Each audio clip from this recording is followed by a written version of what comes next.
کہ ایک ایسی کہانی کچھ دنوں سے سوشل میڈیا کی آپ کہہ سکتے ہیں زبان زد عام ہے کہ میں بھی حیران ہوں اور ہر سننے والا بندہ حیران ہو جاتا ہے، پریشان بھی ہوتا ہے کہ یہ کیا چل رہا ہے پاکستان میں۔ ایک امریکن خاتون عورت پاکستان کے شہر روشنیوں کے شہر کراچی میں پہنچتی ہے، کراچی کا ایک علاقہ گارڈن ہے وہاں پہنچتی ہے۔ اچھا یہ نارمل بات ہے کہ آنا جانا تو لگا رہتا ہے، ملکی لیول پہ لوگ آتے ہیں جاتے ہیں، لیکن یہ بات مختلف ہے۔ ٹوسٹ کہانی میں کہاں سے آتا ہے وہ میں چیز آپ کے ساتھ شیئر کرتا ہوں۔ وہ ویسے نہیں آتی، وہ اتنا لمبا سفر کر کے ویسے نہیں آئی، بلکہ کسی کے عشق میں مبتلا ہو کے یہاں پہنچتی ہے۔ غم عاشقی تیرا شکریہ میں کہاں کہاں سے گزر گیا، آپ نے یہ لائن تو سنی ہوگی۔ بات یہ ہے کہ ایک 17 سالہ لڑکا جو کراچی میں رہتا ہے، سوشل میڈیا پہ بات کرتا ہے اور وہ اس خاتون کے ساتھ بتایا جا رہا ہے کہ اس کے عشق میں مبتلا ہو جاتا ہے۔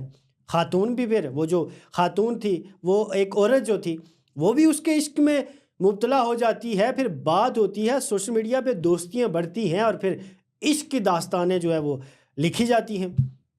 وہ کراچی پہنچتی ہے کہ ہم ملیں گے، اکٹھے رہیں گے، کیونکہ بتایا جا رہا ہے کہ وہ کہتی ہے کہ آن لائن ہماری پہلے سے شادی ہو چکی ہے، وہ یہ کلیم کر رہی ہے۔